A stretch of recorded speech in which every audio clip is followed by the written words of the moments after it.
Hi,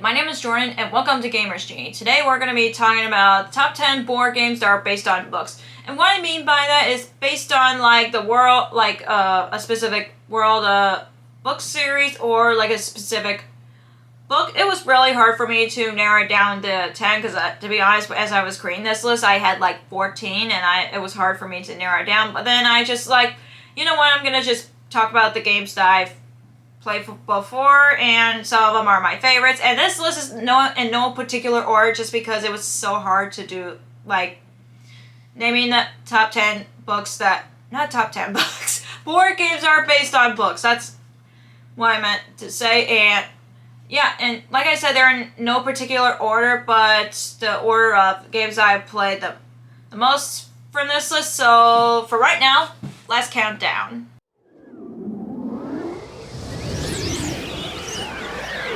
So number 10 on my list is Journey to Middle-earth. In this game, you're basically playing as different Lord of the Rings characters, and you basically use like a computer something to like be like a master or something, and that guides you what to do in the game or what you want to do in the game. You're basically like almost like following your own Lord of the Rings story, which I really like, especially when you're playing as specific characters and you pick like what actions that you want to take, and then they tell you what the results are based on your choice. It's almost like a choose your own adventure kind of thing, which I really like about this game. And it's basically based on Lord of the Rings, like I mentioned, and it's one of my favorites. It's been so long since Kim and I have played this, and I'm pretty sure that we want to play it again at some point, just because we know like. And what's awesome about this game, when you use a computer to do all of it, it basically saves where you're at, so you don't have to start from the whole, like the first chapter. You go right to like maybe like say chapter 3, and that's where you're left off, and they save where you're at, so you know, so it remembers where you're at in the game. So that's what I like about this list, this game I should say. And yeah, so number 10, Journey to Middle-earth.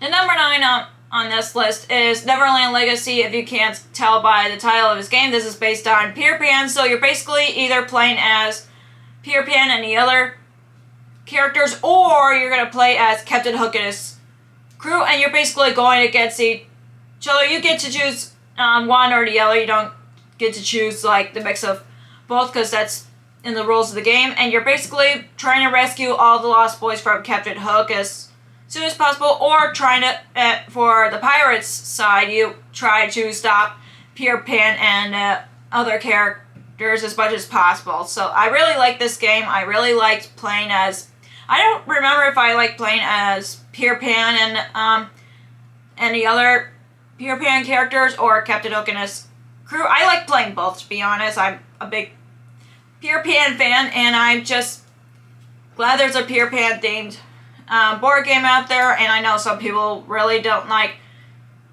Peter Pan, but for me, I'm a really big Peter Pan fan, because not only because of Disney's Peter Pan, but also the story. I really like the story of Peter Pan, and I just grew up with the story, and it's just been one of my favorites. So yeah, I'm a big Peter Pan fan, and if you want to try out this game for yourself, and we do have a how to play video on this game. We'll link all the how to play videos that we have, whichever games that is featured in this video down below, so you guys can check it out. And yeah, anyways, number 9, Neverland Legacy.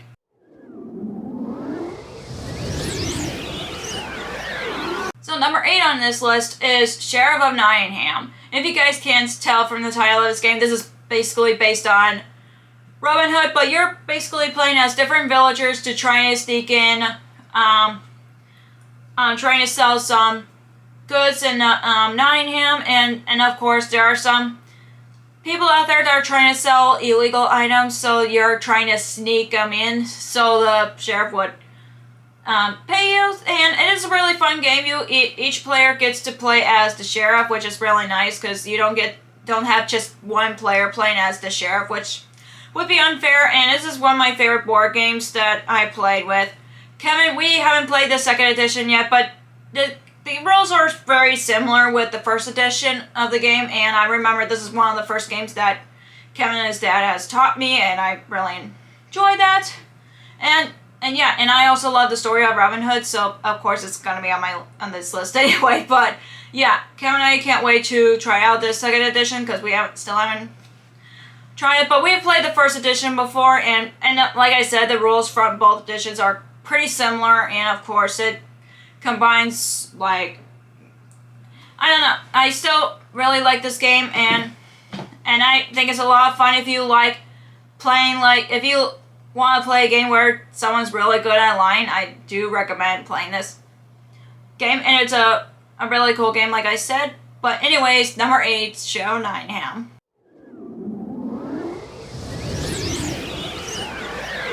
Number 7 on this list is Elder Sign, and this is basically based on H.P. Lovecraft's works. I don't remember if it was like a specific book, but I know it's based on H.P. Lovecraft in general, and I know this is one of the first board games that, actually I think this is the very first board game that Kevin and his dad taught me, and I really enjoyed it. In this game, you're basically playing as different characters, and you try to seal off the elder one before it wakes up by using these elder signs, and it's a really fun game, and I do recommend it if you really like playing like a lot of like the game versus the players kind of game. I do recommend that, and yeah, like I said, it's based on H.P. Lovecraft. And each of the ancient ones are really based on different creatures that H.P. Lovecraft creates in his works. So yeah, and it's one of my favorite board games.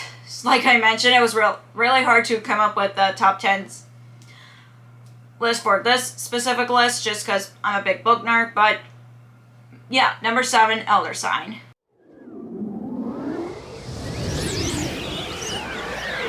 Number 6 on this list is Marvel Legendary, and I know many people argue that comic books don't count as reading and all that, but for me as a reader, I do count it because basically you're still reading a story with pictures. That's what a comic book is, or graphic novels and all that, and you're basically playing as different Marvel characters to play against. A villain is another player versus game kind of scenario, and I do really enjoy that. And you can mix and match the Marvel characters if you want to, or just stick to like a group of characters from like a specific comics, like say Spider-Man, for example. You want to play against the Green Goblin. I'm just saying this as an example because I'm trying to remember which characters are featured in Marvel Legendary, and then you play different cards with specific Spider-Man characters, so like Spider-Man, and I'm trying to remember other characters other than Spider-Man. But anyways, a very fun game, and you play different character cards to play against the villains and their what's that word I'm looking for? Henchmen. That's what I'm looking. That was the word I was looking for, and yeah, it's really fun, and I do recommend it for anybody who's a fan of Marvel. And my parents love this game, and we try to play it over there as often as we can. But of course, with everything going on in mine and Kevin's personal life, we've gotten really busy with our wedding and all that, and yeah, it's still a fun game. And yeah, anyways, number 6, Marvel Legendary.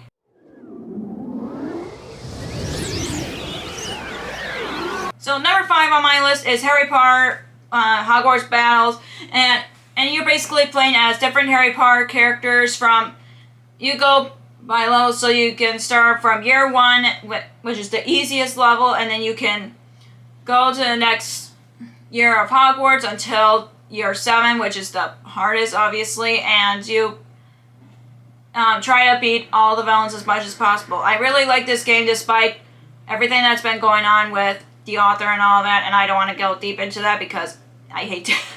I don't like talking about it because I'm still a big Harry Potter fan despite everything going on, and I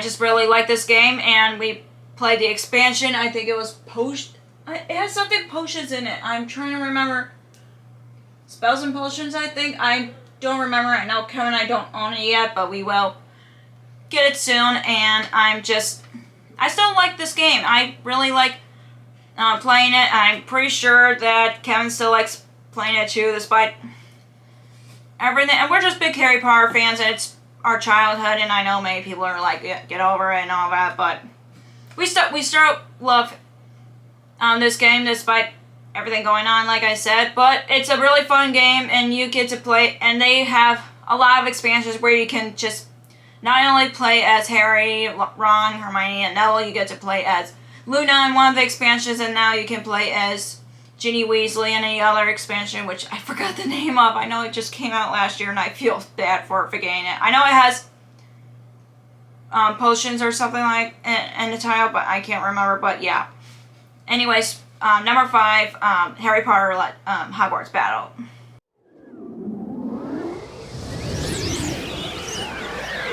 Number 4 on this list is The Princess Bride, the Adventure Book Game. This is obviously based on The Princess Bride, and if you guys don't know, The Princess Bride was actually based on a book, and then it was turned into a movie. But basically, you're going by different chapters of the book, the movie, but you try to complete those chapters before you go to the next chapter, because if you don't, you have to start over. Let's just say you were on chapter 3, for example, and if you fail to complete the 3rd chapter, you have to start way from the beginning in chapter 1, which it kind of makes it fun in the game. Kevin and I haven't gotten that far from playing that game, but it's still fun, and it's another player versus the game scenario,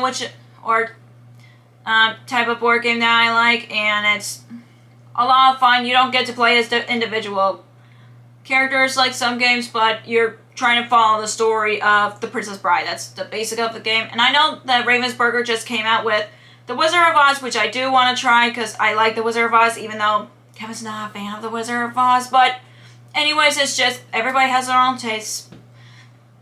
So yeah, I still want to try The Wizard of Oz because I like The Wizard of Oz, and yeah, and that also is based on a book, in case you guys didn't know. But yeah, I love this game, and The Princess Bride is one of my favorite books and movies of all time, and I've been watching the movie since I was 4. Fun facts for you guys, but I've just been a fan of the story and all that. And yeah, anyways, before I ramble on this game some more, the number 4, The Princess Bride Adventure Book Game.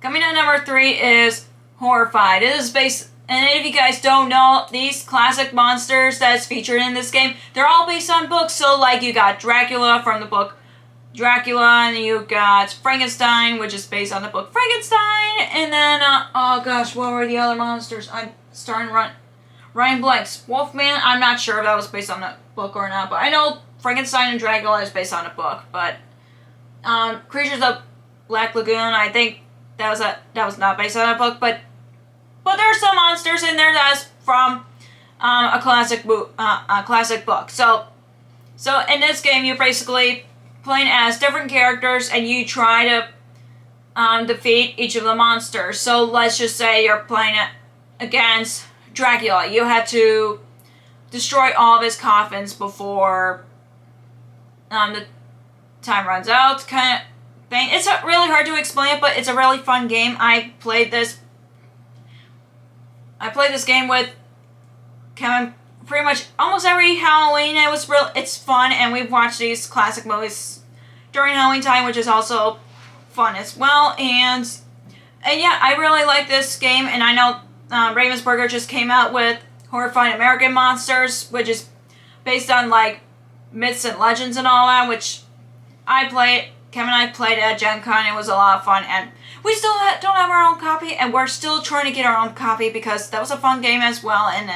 And you can't mix and match with the original Horrified and the American Monsters, because that's the rules. No matter how much people are like, you should mix and match, like say Disney's Villainous, for example, where you can mix and match playing different villains, but with Horrified you can't. It's in the rules. They literally put it down as the rules. But anyways, Horrified is a lot of fun, and I love playing this game, and I play this with my family. I think Halloween, like maybe 2 years ago, maybe, and they really enjoyed it and they liked the game. And yeah, if you like classic monster movies, I recommend this game. So, anyways, number 3, Horrified.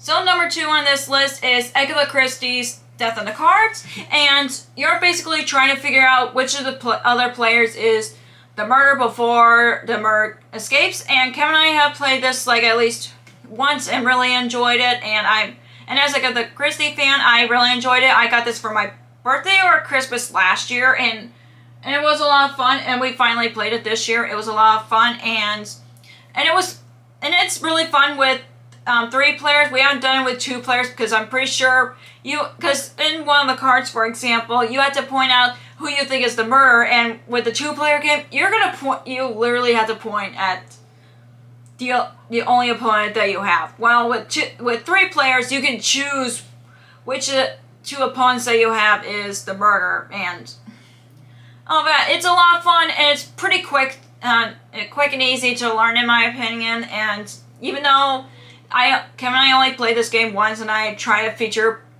games that I played at least twice, but with this one, I couldn't help it because I'm a big Agatha Christie fan, and I think everybody should play it. Even I would say if you're looking for a quick game, but you're also a fan of murder mysteries in general, I do recommend Agatha Christie's Death on the Cards. So yeah, number 2, Agatha Christie's Death on the Cards.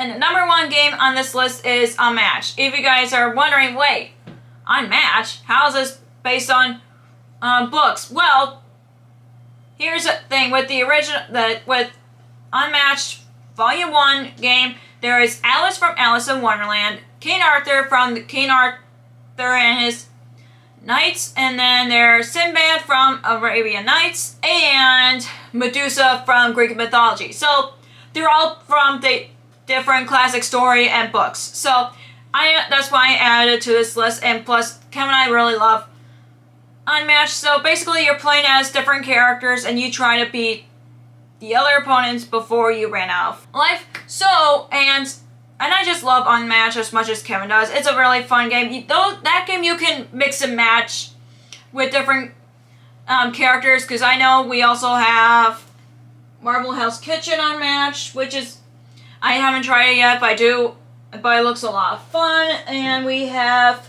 Jurassic Park, which I haven't played it yet, but I know Jurassic Park is based on a book, so that's a kind of a plus for that. And then we have Little Red Riding Hood versus Beowulf, which I haven't played yet, but it sounds fun. And plus, Little Red Riding Hood is from the fairy tale Little Red Riding Hood, and Beowulf is a character from the book Beowulf. So another plus. So yeah, there's a lot of characters that you can play as with Unmatched, and you can obviously mix and match which character should do like a match with, which is a lot of fun.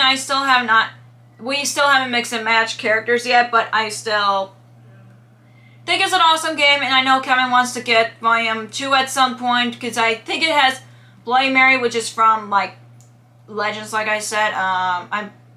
I forgot other characters that are featured in Volume 2, but I know that there is Sherlock Holmes versus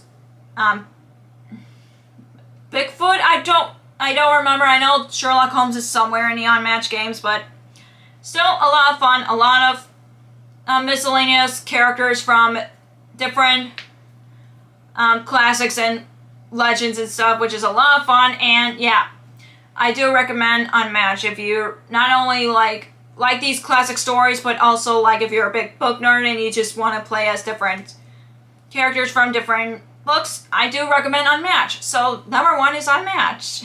So that is it for this month's top 10 list. If you enjoy it, give it a thumbs up and hit that subscribe button so you can ring the notification bell to see some videos just like this, and be on the lookout for how to play videos, gameplay videos, not on the same day, but one of the two. And the next top 10s list for August, and I think we're going to do a top 10s list of top 10 games that we played at Gen Con. I'm pretty sure we will do that, because Gen Con's in August this year, which is we're excited about that, and and it's gonna be a lot of fun. But anyways, but until then, thanks for the views.